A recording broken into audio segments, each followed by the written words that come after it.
All right, so it's another Thursday night. We're riding back across to the Don.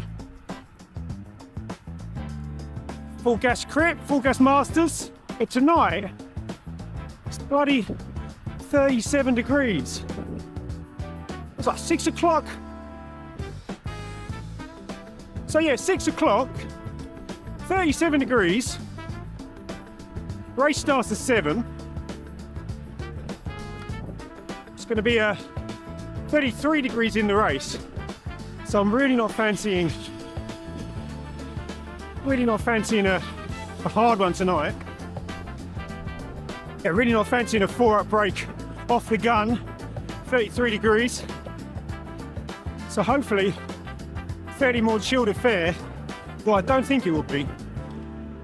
Unfortunately, I don't really have a say in the matter. So, penultimate Thursday night of the season for me.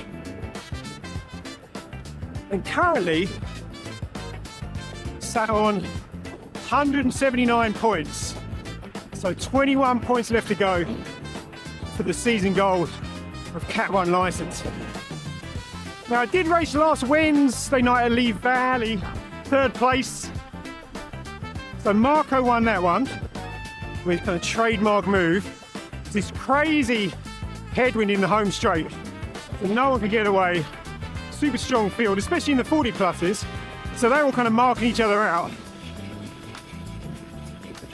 So we had a bit of a messy sprint finish. And I thought I was right on Marco's wheel. There's one guy between us and he went. And I thought I had a great position. And as I crossed the finish line, there he was about 20 metres in front of us with his hands up. So fair play to him. Full ninja. I do like a bit of ninja attacks. And I thought I got second. But somehow on the finishing sheet, Simon Norman appeared in 2nd place. So 3rd place. But podium's always nice, isn't it? So we'll see how things go tonight. A little bit too hot for me. We'll check the field when I rock up. And we'll see who's there. And we will adapt the tactics accordingly. So I'm sincerely hoping it's not just me and Nick, and I've got marking myself in this weather.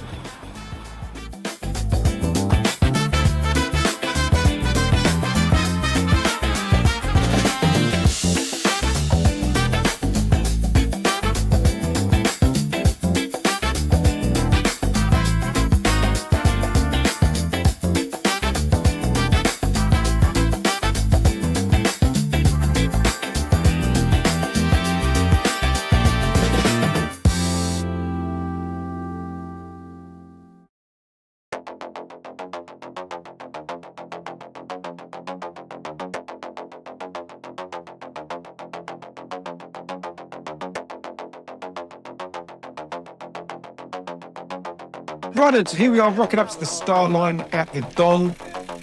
Now this is the Full Gas Masters Summer Series round 23. So we've had quite a few of these now. As mentioned, this is the Masters race. So we've got 2 categories in this race. We've got the 40 plus and the 50 plus. I'm just over 50 years old, so I'm in the 50 plus.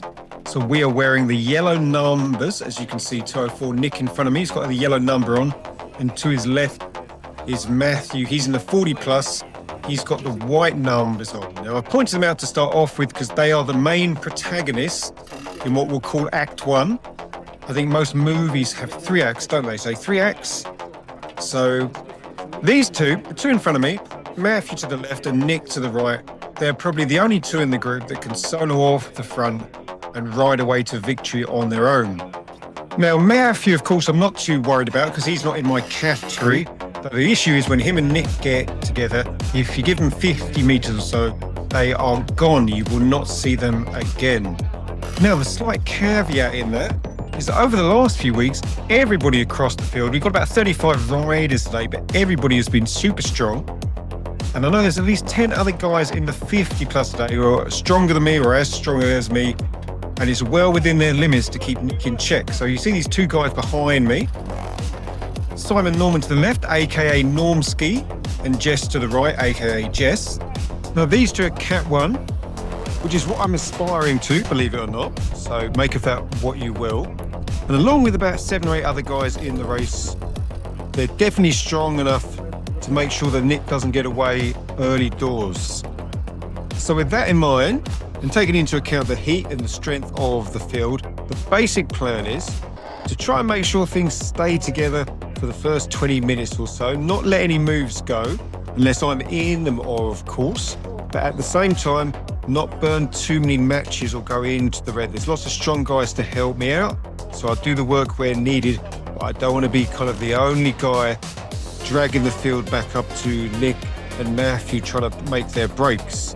And then later on in the race, we're starting to get into my neck of the woods, so we'll start looking around for some moves, and worst comes to worst, always up for a bit of a sprint finish.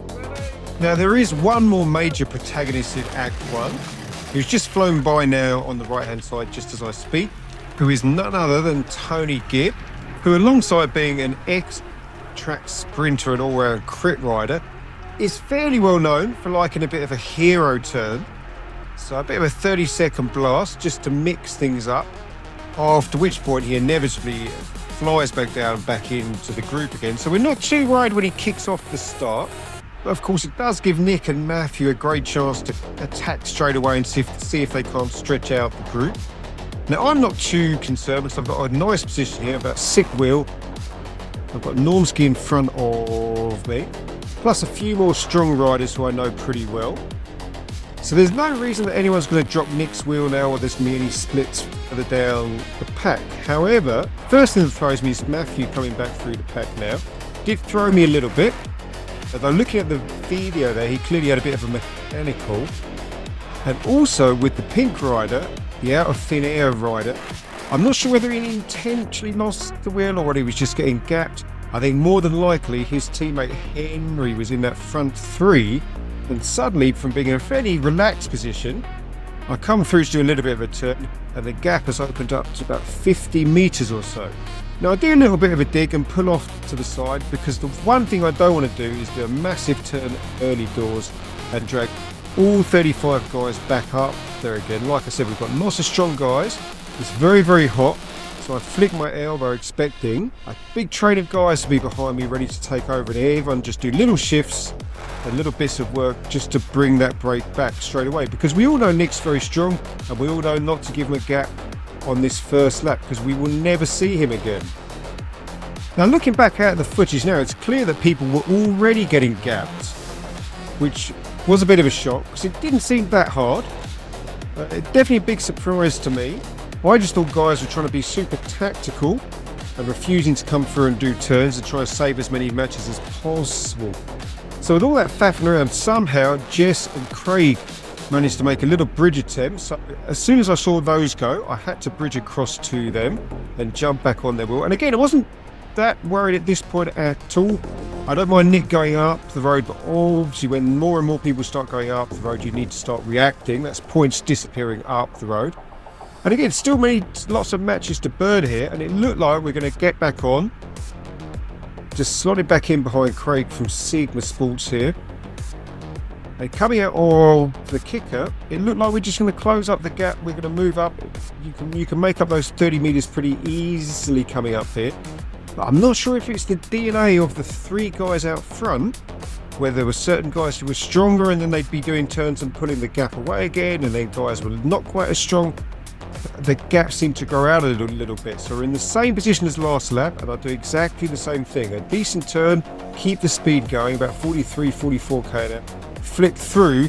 Again, I'm expecting to see a train of guys reacting, because they all know you can't let Nick go. But again, looking at the footage here, there's gaps appearing all the way down the bunch.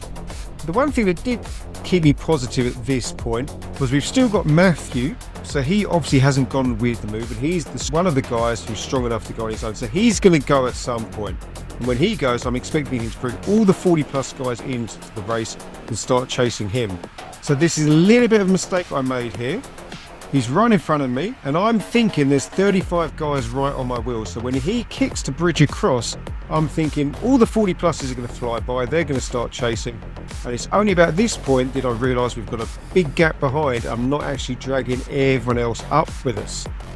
So a bit of a last ditch attempt now, me and Fred, I put in a bit of a dig just to drive across, and at this point I see them almost looking like they're slowing up a little bit, but I think this is great. Just going to ease into the kickers here, and we're going to close down this gap and finally get back on. So probably at this point I try and be a little bit too clever, so I flick my elbow to get Fred just to come through and do the last little bit. And I guess he's pretty worn out from his last term, so he's a little bit slow to come through, and that little bit of hesitation there, immediately straight away when I saw them open up the gap again, I knew that it was at that point the break had gone and we would not be getting them back. Because now, even as the rest of the pack is coming through and everyone wants to start working now, Matthew's in that group, Nick is in that group, they've got 50, 60 metres and we are not getting them back now. So with that in mind, I'm pretty confident that no one else has really got the legs to go up the road now. I decided to have a little relax, head to the back of the pack, regroup, see what's going on, see what everyone looks like, see who's still here, and just take a couple of laps to chill out and assess the situation a little bit. I'm a bit annoyed that Nick's gone up the road, and I think Henry was in the breakaway with him, and I think they might have taken someone else with them, but I'm aware that 2 of my category are up the road, so we're now all riding for 3rd place.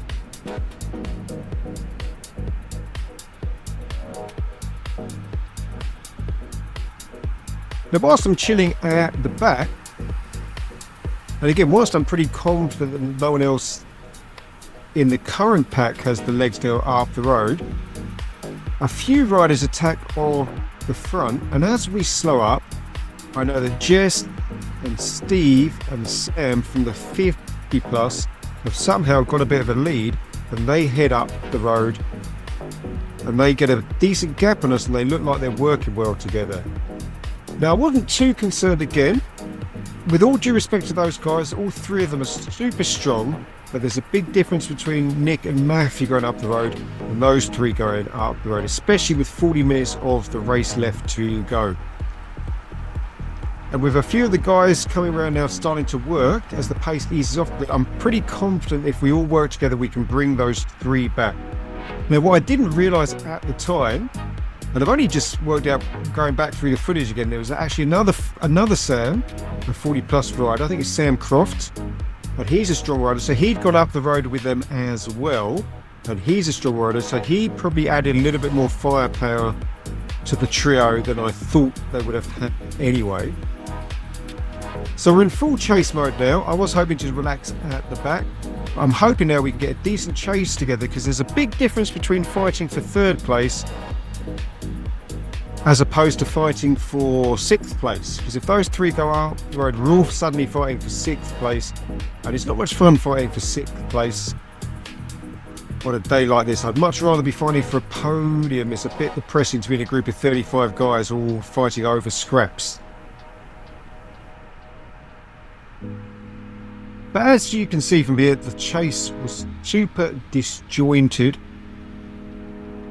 It was definitely an admin nightmare, shall we say, getting the chase together and getting everyone working nice and smoothly to bring the break back. So cue 4 or 5 laps of me shouting at people and trying to get people to come through and trying to get everyone not to leave gaps and do a bit of work. Because we're in the bit now where if we all work together, we can bring them back and we're fighting for a podium. But if we're not working together now, we're all riding for 6th place, and everyone just needs to do a little bit of work.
So it's about 6-7 laps later now, and the chase has been super disjointed, but I've been doing my best to get everyone going and everyone working, and keep faith in the fact that if we all work together, we can bring this second breakaway back. Now, it did look touch and go at one point, but fortunately the breakaway started to split up a little bit, and we're now down to just chasing Jess and Sam. And this young 40-year-old who's been doing these monster turns on the front. I think he did about 3 turns during the race, but they're all these kind of monster turns. And as I come around the corner here, we can see Sam and Jess right in front of me. We finally made the catch. They both sat up. They both had enough. They know they're getting caught, so we can just ease up and bring them back into the group. So we're all back as a pack again, fighting for 3rd place, which makes the whole process just seem a whole lot more enjoyable. And there's still plenty to fight for.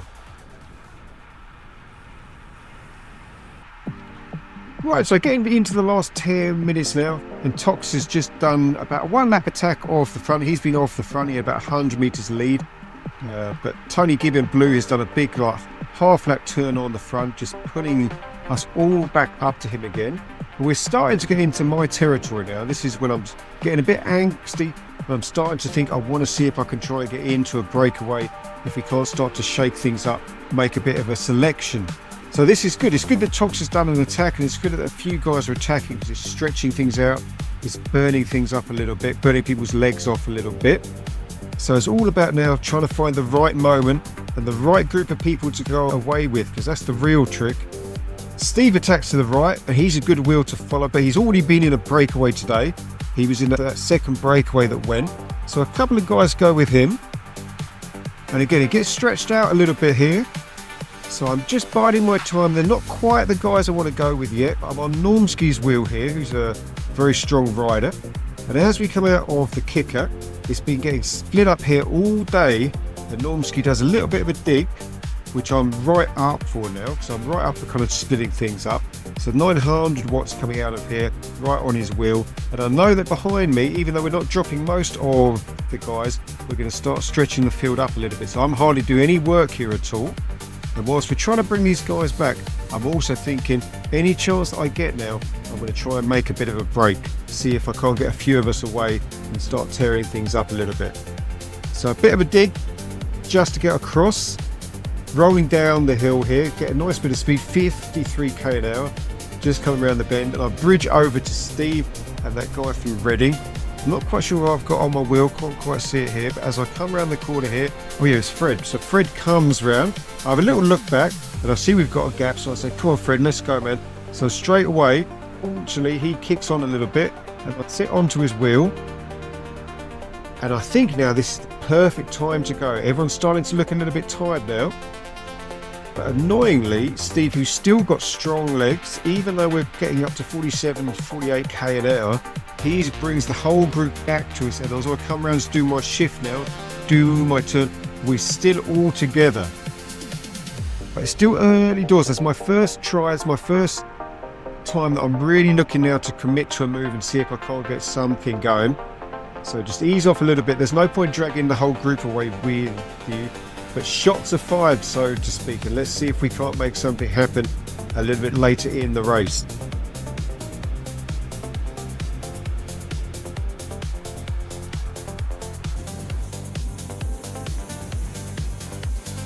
Fast forward to only a few hundred meters later, as I'm having a bit of a chat at the back with Jess. As we're coming around to the home straight, you can't quite see it here due to the light. I can see Craig shaping up for a move, and I've got a nice bit of speed which I carry through, and this is the wheel that I want to be on. Craig's been looking super strong today, so I jump on his wheel and straight away we get a nice gap. Got a nice bit of momentum going through. A lot of guys are waiting to sit up now with only 9k left to go, and as I pass him I say, come on Craig, we're on man, let's go, go, go. And straight away I want to start working with him, because now I'm really looking to commit to getting a move away. Steve only as well, who I've never ridden with before, so I'm not so sure about him, but I know Craig's a strong rider and I'm 100% up for committing now. So I do a decent turn on the front, flick the elbow through, nearly fall off my bike as Craig comes through, nearly right into me, actually checking if we've got a gap and checking who's coming across with us. And I see we've got a few guys coming across with us, but there's a decent gap there.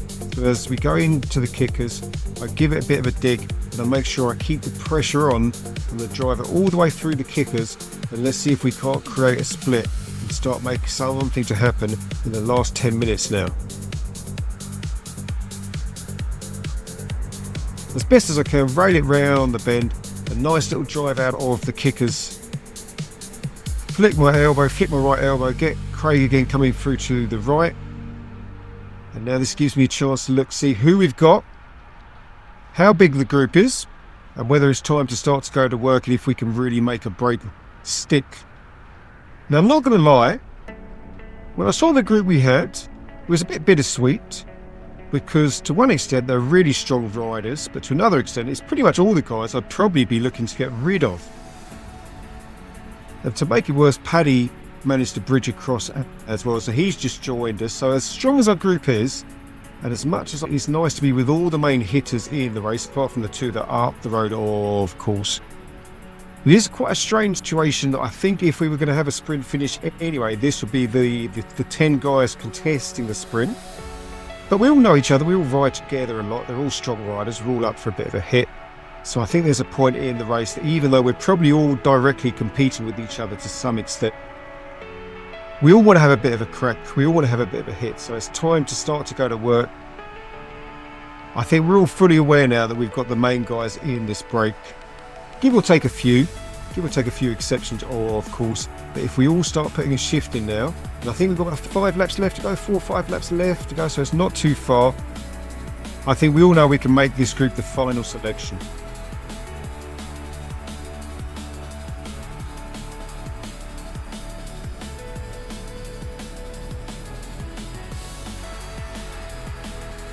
Yep, so that's pretty much how it stayed. Here we are with 2 laps left to go now.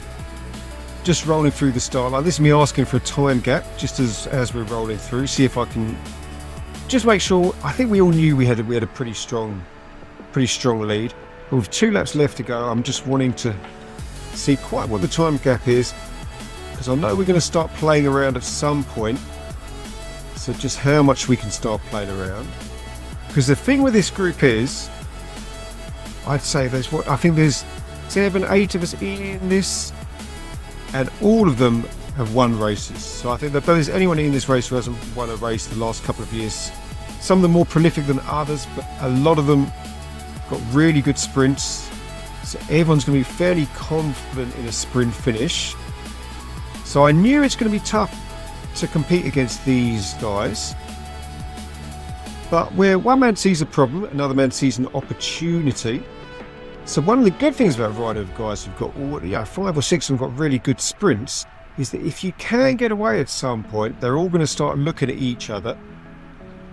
And it's going to be a really good chance to sneak off the front. So I'm definitely up for a sprint. I do fancy a bit of a sprint. There's a few of them I haven't beaten a sprint yet. I've been doing a lot of sprint training. It's a tailwind finish. So I've already got my plan for the last lap. Should we come into a sprint finish, I know where I want to be and kind of where I want to hit it from. But as we come into the bell lap now, we've got 2k left to go. I'm thinking, if I can, I want to make a jump at some point, because as soon as we get into that last lap, if you can get a gap, all the sprint guys are all going to start looking at each other. So as we come around the bend here, I sneak to the back. Fortunately, Jess and Craig roll past me, so I want to get a really good position so I can hit it from the back. Fred actually gets a bit of a jump on the front. I think he's allowed to ride off the front, and he sees his opportunity and goes, which I think helps me out a little bit, because Ian reacts a tiny little bit. Ian in orange reacts a tiny little bit, and I'm going whatever. So I see that opportunity go, and you shouldn't really go second because everyone's ready to go. But I'm not sure if Ian kind of through them a little bit and they thought I was jumping on his wheel, but I had some really good speed going through. Got up to 58k now pretty quickly. My jump was fairly good. And I'm not too worried about Fred now, because I'm fully committed one way or the other to this last lap. So whether I overtake him or whether I don't overtake him, it doesn't really matter. All I wanted to make sure was I get that decent gap, and I want to make sure that no one starts to think about chasing me. They all start to watch each other, because it's about a 2-minute effort from here. I get up to Fred's wheel and I think about having a little bit of a break, but then I know the kickers are important. So if there's one place where they're going to close up at us, it's in the kickers. So they all corner really well, so I want to make sure I rail this bend, take it as fast as possible, and I want to make sure that I take as much speed and we power out of this kicker as much as possible, because I think they won't be chasing us, but I think if we're hanging around the top of here, that'd be like a red flag to a ball. So I want to make sure we're well out of here by the time they come around the S's. Unfortunately for me, as I flick the elbow to get Fred to a turn, I have a little look back and then nowhere in sight. As predicted, they're all having to watch each other now because they're in the sprint zone. 700 meters left to go. You don't want to be dragging another group of guys to the finish with you, especially if you've got a good sprint and they've got a good sprint. Now I really should be doing a turn here. I really should be helping Fred out a little bit here, but we've got such a big gap now. I'm thinking, okay, when I go now, I'm going to go in 120%. It's going to be full dash to the finish now. So I think this Reading guy behind us was chatting to us about he couldn't help and blah, blah, blah. But I was really just checking about whether the other guys were calming up. And I want to sprint now, but I don't want to sprint into the last possible moment. Not particularly because it's tactically better. It's just it's 34, 35 to 5 degrees. With a bit of a lazy so-and so. So I wait until 200 meters left to go. No one's coming. Fred gives me a little bit of a lead out here. And I get a nice little jump, a nice little kick. And I think the other guys just coming around the final bend now. Fred's pretty quick. He's done a lot of hard work today. So I get that nice little jump and I get to roll over to the line in third place. So very, very happy with that. Yeah, a lot of strong riders in the race and some really good riders in the break with me. So nice to execute and get that third place and get on the podium and bring it home with a bit of a flourish.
Right, so just got back. Absolutely cooked. So yeah, happy with third place tonight. Wasn't that a tougher race? I think Nick went early doors. I almost got with the group. Me and Fred almost kind of bridged across, but then I think, thinking about it now, didn't really fancy a 4-up for that long. They lapped us within like 20 minutes. So it's one thing to get across, is another thing to stay with them. And got a bit of a chase going. And I think when we got that break with about 10 laps left to go, that was good fun, even though the guys in it were like, I think the main guys. So we probably would have been the ones contesting the top 10 anyway, but it was nice to get away, have a bit of a muck about. And it wasn't too hard. That kind of initial 2 laps to kind of get going. And then, yeah, I got that kind of last lap dig.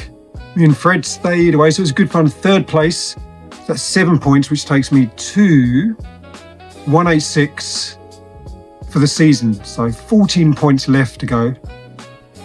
I'm back at Lee Valley next week, and then next weekend we got the road race, the Surrey League road race. So maybe Surrey League road race, that will get me across the finish line, that kind of Cat 1. So 14 points left to go. It's getting dark now. It is only August, but the season's coming to an end. So yeah, quite looking forward to see if I can get over that finish line. But yeah, good fun tonight, good crack. Nice to see the guys. It's always good fun to be out and racing. Good group of people. And podium spot, you can't complain about that, right? I did have to work too hard. I mean, I could have been in the break and got third, which would be a lot harder work than kind of chilling around for 20 minutes. So yeah, happy days. 186 points, 14 more left to go. On to the next one.